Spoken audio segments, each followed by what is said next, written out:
Welcome to our Whisperer channel, where we tell the scariest stories. Today's story is about a hospital that has been empty and abandoned for many years, but no one knows what really goes on inside. If you are ready to hear this tale, let's begin.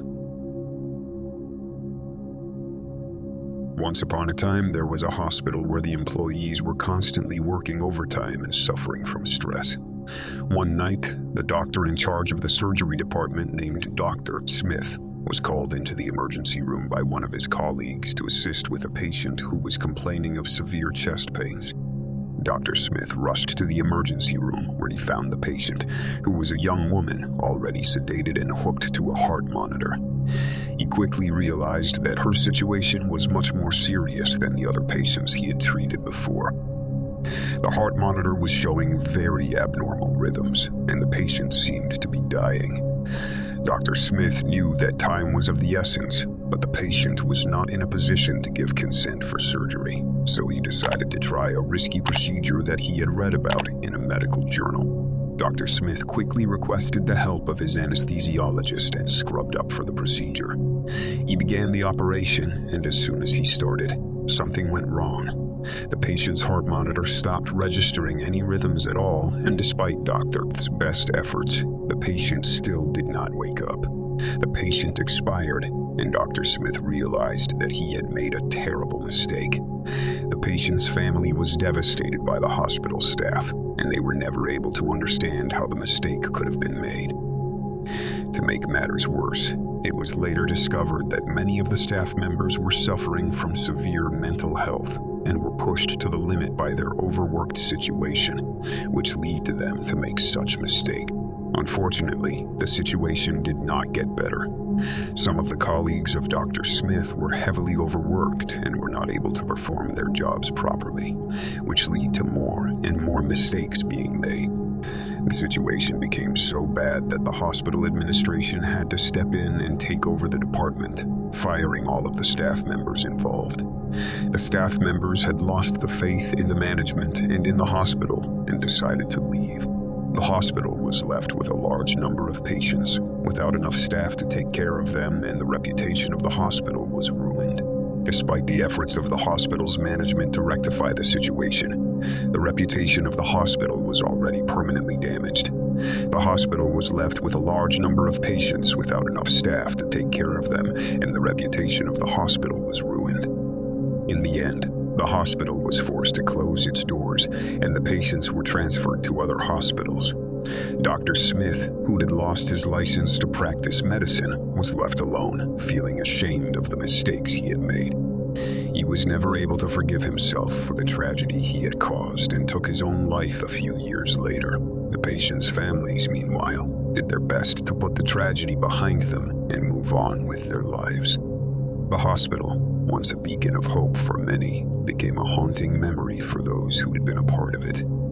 The empty halls and abandoned buildings still held the spirits of those who had died or been left behind, serving as a reminder of the mistakes that were made and the price that was paid for them.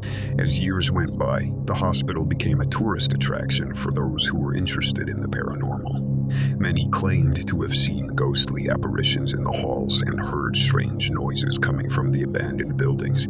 Others said that they had experienced strange sensations or had seen strange visions while visiting the hospital. Some even claimed that they had been physically attacked by ghostly entities while inside the buildings. Despite the numerous reports of paranormal activity, the hospital administration refused to acknowledge any of it, claiming that it was all just a hoax created by irresponsible tourists. They also added security measures to the buildings to prevent people from entering them without permission, and even went so far as to hire exorcists to cleanse the buildings of any spirits that might still be lingering. But the reports of paranormal activity continued, and more people began to visit the hospital. Some claimed to have witnessed some kind of curse or evil spirit that was active in the hospital, causing harm to anyone who entered its grounds. The hospital administration refused to comment on these reports, but people continued to come in search of the truth. The truth about the hospital is still something that is debated by paranormal enthusiasts and skeptics alike. Some believe that the hospital is truly haunted and that those who enter its walls risk encountering malevolent entities. Others claim that the hospital is being used to perform black magic or necromancy. The truth may never be known, and the spirits may forever be trapped within the walls of the abandoned hospital. The only thing that is certain is that the hospital still holds a mysterious and eerie aura, and that it will continue to fascinate and terrify those who dare to approach it. The barracks were painted a sickly green with peeling walls and flickering lights. The wards were dimly lit, and the patients that were dragged out of them were even more terrifying than the building itself. The staff of the hospital were rude and uncaring, dismissing the patient's symptoms as nothing more than the usual psychosis brought on by their time in combat. They joked openly about how they would never live to see retirement, as the ghosts of the patients they had failed seemed to follow them around the wards. One day, a new patient was wheeled into the ward. He had been shipped back to the base in a box, his body barely intact. The nurses and doctors seemed to be in a panic, and they refused to speak about the patient when questioned. When a reporter from the local newspaper interviewed them, they told him that there had been trouble with the patient, that he was the cause of the other patients to become violent and aggressive. The reporter didn't believe them and began his own investigation. He soon discovered that the patient had been a veteran of the war in Iraq. He had been shipped back to the base after having a complete mental breakdown and was placed in the military hospital for treatment. The reporter also found out that the staff of the hospital had been aware that the patient was a danger to other patients, but had still insisted on keeping him in the hospital. They had been unable to cope with him, and so had left him to his own devices. The reporter wrote an article about the scandal, and soon after, the military hospital was closed for good. But it was whispered that the ghosts of the dead patients still haunted the building, and the sickly green barracks remained empty, a reminder of the horrors that had taken place within its walls. It was said that the ghosts of the patients that died in the hospital were still present, wandering the halls and looking for the help they never received. But it was also said that there was one ghost that was particularly active. He was the veteran from the war in Iraq, the one whose mental breakdown had led to his being locked away in the military hospital. He was said to be angry and to seek vengeance against those who had failed him. The staff of the hospital were quick to deny the stories, claiming that there was no such thing as ghosts and that the sickness was just their imagination. But the locals knew better. They told stories of the veteran ghost, of how he would appear to them in their dreams, his eyes glowing with anger for the wrongs he had suffered. They said that he would roam the halls of the hospital, searching for those who had wronged him and seeking his revenge. One summer, a group of teenagers decided to explore the abandoned hospital. They broke in through a window, and once inside, they began to explore. They were awestruck by the empty wards and the eerie silence that hung in the air. They soon heard a faint whisper, and they quickly realized that they were not alone. The teenagers began to run, but the ghost was quick and relentless. He was a shimmering figure, and his eyes burned with anger. They tried to hide, but the ghost had an eerie sense of smell, and he had tracked them down. One of the teenagers was grabbed by the ghost, and his eyes went white as the ghost took him into the farthest corner of the hospital ward. The other teenagers ran as hard as they could, but they heard the ghost's voice whispering, "You will pay for what you have done." The teenagers didn't speak of their encounter for years, but they were always wary of the abandoned hospital, and they knew to stay away from the veteran ghost. But no one ever mentioned the veteran ghost to the new owners of the property. They were a development company that had bought the land and were planning to build luxury apartments. When they began construction, strange things began to happen. Tools were moved and broken, paint cans went missing, and sounds of whispers and movement came from the old hospital. Soon, the foreman sent a distress call to the company CEO, who arrived in a hurry. He was shocked to see that the development had turned into a ghostly scene. The walls of the hospital buildings were closing in, and a ghostly figure was wandering the halls. The CEO was scared, but decided to interview the witnesses. He couldn't make sense of what he heard, and the stories were too incredible. The witnesses all described an eerie ghost with a white face and burning eyes, and they all claimed to have seen the ghost walk through walls. The CEO was terrified by the accounts and quickly made the decision to abandon the construction and tear down the empty hospital in order to save whatever was left of his company reputation. With its red brick walls and tall windows. However, behind its facade, it was home to a terrifying secret. It was said that the hospital was built on top of a cursed land where an old witch used to practice her dark magic. The witch had made a pact with the devil himself and offered her soul in exchange for unending power. But the witch's pact had a loophole. If the hospital was ever used for anything other than the treatment of the sick, the pact would be void and the witch's soul would be lost forever. And so, the hospital became a place of terror. People would come into the hospital seeking treatment, but the staff, led by the mysterious Dr. Black, would subject them to unspeakable experiments and gruesome surgeries in the name of science. It was said that some patients would never leave the hospital alive, their bodies never to be seen again. And the hospital became a place of fear, with people avoiding it at all costs. But one day, a brave soul decided to investigate the strange goings on at the hospital. They entered the hospital with a determination to get to the bottom of the mystery and put a stop to the evil that was taking place. But what they found inside was even worse than they could have imagined. The hospital was alive with dark magic and malevolent spirits that roamed the halls, tormenting the staff and patients alike. In the end, the brave soul discovered the horrifying truth. The hospital was the site of a sacrificial altar, where the staff and patients were being sacrificed to the witch's dark god, and the brave soul was powerless to stop it. They were consumed by the dark magic of the hospital, trapped inside forever to witness the horrors that took place within its walls.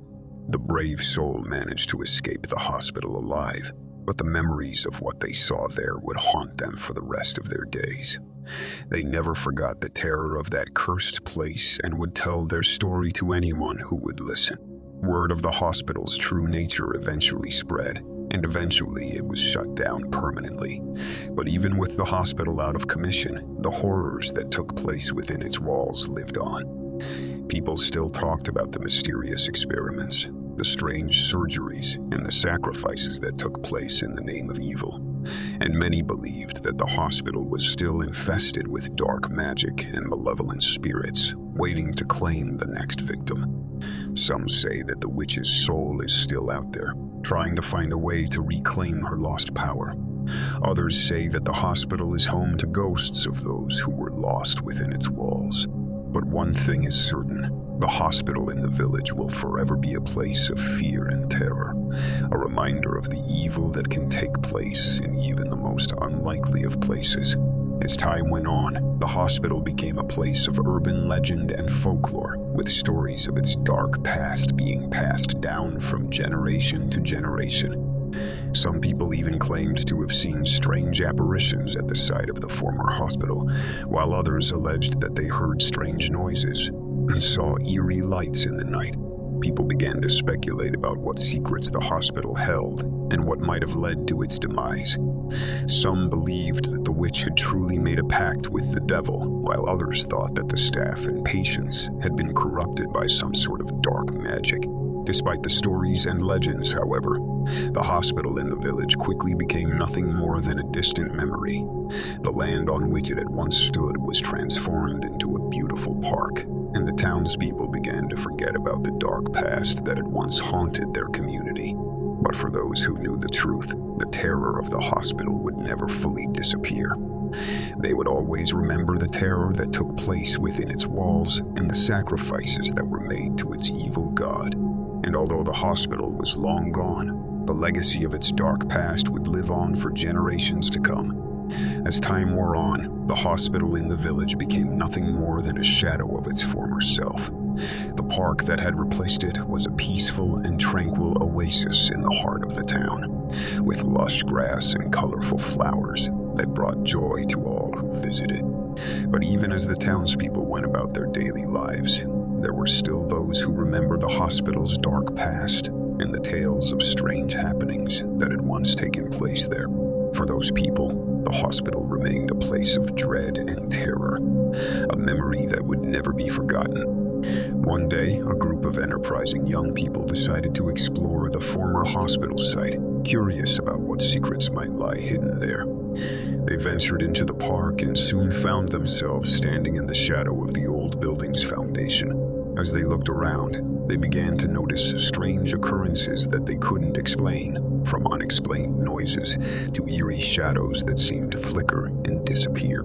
Suddenly, one of the visitors saw something that made their blood run cold. A figure that seemed to emerge from the shadows, draped in dark robes as if coming from a horror movie. They managed to flee the area quickly, but the experience left them trembling with fear. It was clear that the hospital's dark past was not so easily forgotten after all. Months later, strange occurrences at the park began to increase, with people reporting ghostly apparitions and strange noises coming from the area where the old hospital once stood. The townspeople began to wonder if the past had come back to haunt them after all. As it turned out, the figure seen in the park had been none other than the witch who had once made a pact with the devil. She'd returned to the site of her former home, seeking to reclaim what she had lost. The townspeople quickly banded together to confront the evil force, using their combined strength and courage to banish the witch back to the depths of hell. And so, the curse that had once hung over the hospital in the village was finally broken. The park was once again a place of peace, with the townspeople determined to keep its dark past firmly behind them. But for those who dared to venture near the site of the old hospital, the terrors of the past would never be completely forgotten.